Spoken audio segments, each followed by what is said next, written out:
travel along Catholic pilgrims for 1 year as we read through St. Faustina's diary. Join me, Amy Thomas, each day for a short reading out of the diary which brought us a deeper understanding of Christ's divine mercy.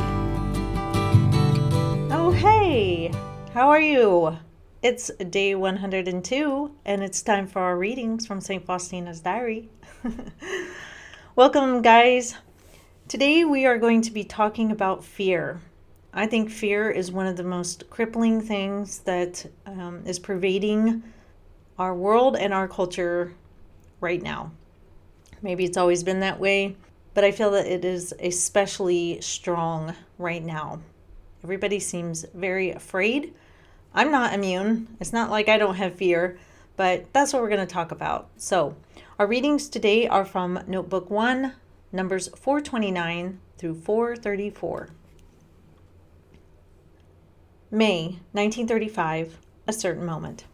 When I became aware of God's great plans for me, I was frightened at their greatness and felt myself quite incapable of fulfilling them, and I began to avoid interior conversations with Him, filling up the time with vocal prayer. I did this out of humility, but I soon recognized it was not true humility, but rather a great temptation from the devil. When, on one occasion, instead of interior prayer, I took up a book of spiritual reading, I heard these words spoken distinctly and forcefully within my soul. You will prepare the world for my final coming. These words moved me deeply, and although I pretended not to hear them, I understood them very well and had no doubt about them. Once, being tired out from this battle of love with God and making constant excuses on the grounds that I was unable to carry out this task, I wanted to leave the chapel, but some force held me back and I found myself powerless. Then I heard these words, You intend to leave the chapel, but you shall not get away from me, for I am everywhere. You cannot do anything of yourself, but with me you can do all things.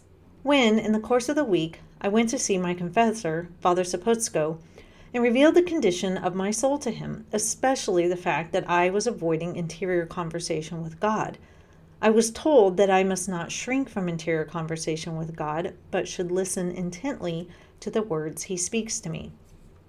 I followed my confessor's advice, and at the first meeting with the Lord, I fell at Jesus' feet and with a grief-stricken heart apologized for everything. Then Jesus lifted me up from the ground and set me beside Him and let me put my head on His breast, so that I could better understand and feel the desires of His most sweet heart. Then He spoke these words to me. My daughter, have fear of nothing. I am always with you. All your adversaries will harm you only to the degree that I permit them to do so. You are my dwelling place and my constant repose. For your sake, I will withhold the hand which punishes, and for your sake, I bless the earth. At that very moment, I felt some kind of fire in my heart. I feel my senses deadening and have no idea of what is going on around me. I feel the Lord's gaze piercing me through and through. I am very much aware of His greatness and my misery. An extraordinary suffering pervades my soul, together with a joy I cannot compare to anything. I feel powerless in the embrace of God. I feel that I am in Him and that I am dissolved in Him like a drop of water in the ocean. I cannot express what takes place within me.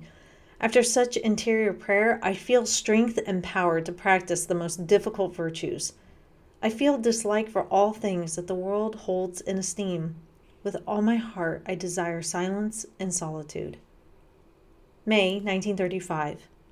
During a 40 hours devotion, I saw the face of the Lord Jesus in the sacred host, which was exposed in the monstrance. Jesus was looking with kindness at everyone. I often see the child Jesus during Holy Mass. He is extremely beautiful. He appears to be about 1 year old. Once, when I saw the same child during Mass in our chapel, I was seized with a violent desire and an irresistible longing to approach the altar and take the child Jesus. At that moment, the child Jesus was standing by me on the side of my kneeler, and He leaned with His 2 little hands against my shoulder, gracious and joyful, His look deep and penetrating. But when the priest broke the host, Jesus was once again on the altar and was broken and consumed by the priest. After Holy Communion, I saw Jesus in the same way in my heart and felt Him physically in my heart throughout the day. Unconsciously, a most profound recollection took possession of me, and I did not exchange a word with anyone. I avoided people as much as I could, always answering questions regarding my duties. But beyond that, not a word. One of the things that my husband has really helped me with is learning to overcome my fear. He is a big time risk taker and will try just about anything. And I tend on the fearful side. And he is always coaxing and encouraging me to step outside of my comfort zone. It isn't always easy for him to do that. And sometimes I get very angry. But every time my husband has coaxed me out of my comfort zone and helped me to overcome my fear, I never regret it. I'm always grateful that he guided me, past my fear.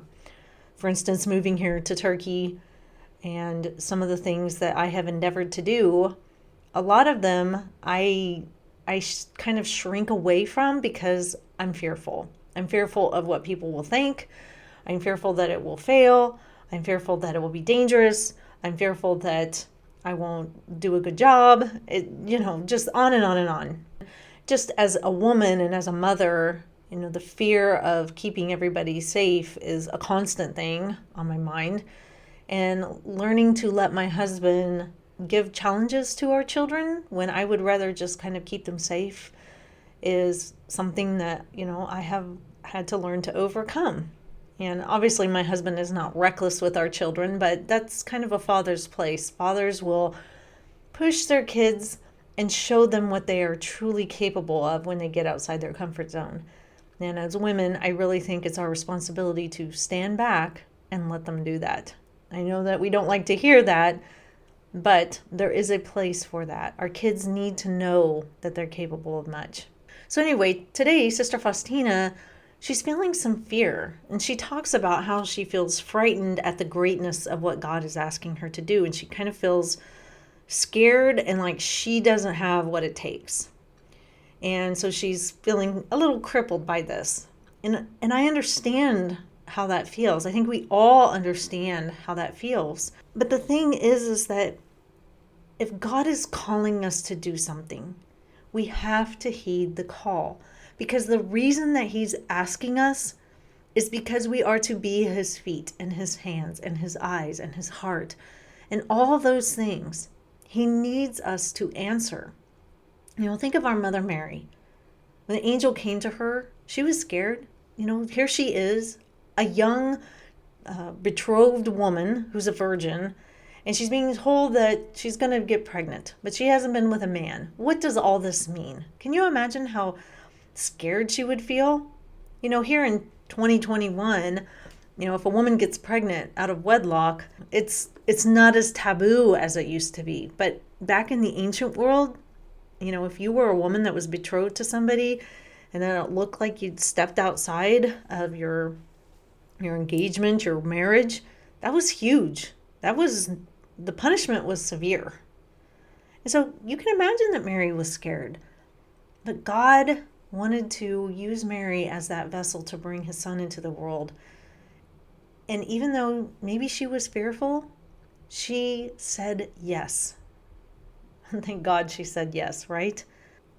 God wanted Mary to cooperate with him to bring about our salvation. And that's what he's asking of us when he asks us to do something. And for some of us, it's going to be something big. Not all of us. And that doesn't mean that people who are asked to do smaller things, that, their lives are less important or what they're doing isn't that meaningful. That's not true. We have to, make a difference in the little things as well. But sometimes God is going to ask us to do something big. We can be stunted and shrink away from it because of fear. And fear is just so gripping, and it totally comes from the devil when it comes to things of God. Now, it's right to be fearful. If you're walking down a dark alleyway at night and you're in a place that you've never been and there's shady people walking around, yeah, you should be fearful. That's a bad situation. But if God is asking you to do something and you feel it placed on your heart, He's not just going to leave you out to dry. I know I keep saying this over and over again, but it's something that we have to remember. He's going to equip us. He's going to give us the helps we need. If any pain or suffering is going to come along with it, He's going to give us the graces to be able to handle it. If He's asked us and we've said yes to the call, then He's going to be there to help us. And so it may seem scary because we may not know the outcome, or we may not know what's going to happen, or we may be afraid that we're going to lose friends or family members or whatnot. But if God is asking us, it's definitely for a greater good. And so we should just say yes and not let fear control our lives. My husband always tells our kids, don't let fear control you. He tells them it's okay to be scared. It's okay to be fearful, but don't let it control you. And that's what we have to think about with our spiritual life. Yes, some of the things God asks us to do can be scary. I'm sure the saints up and down the ages have been a little scared. And yes, sometimes it's, we're fearful because we sometimes don't know the outcome, or we don't know what we're getting ourselves into completely, but don't let it control you. Because when you let it control you, you don't blossom into who God created you to be. And He's asking you for a reason. So say yes. But that is all for today, Catholic Pilgrims. I will see you back here for day 103.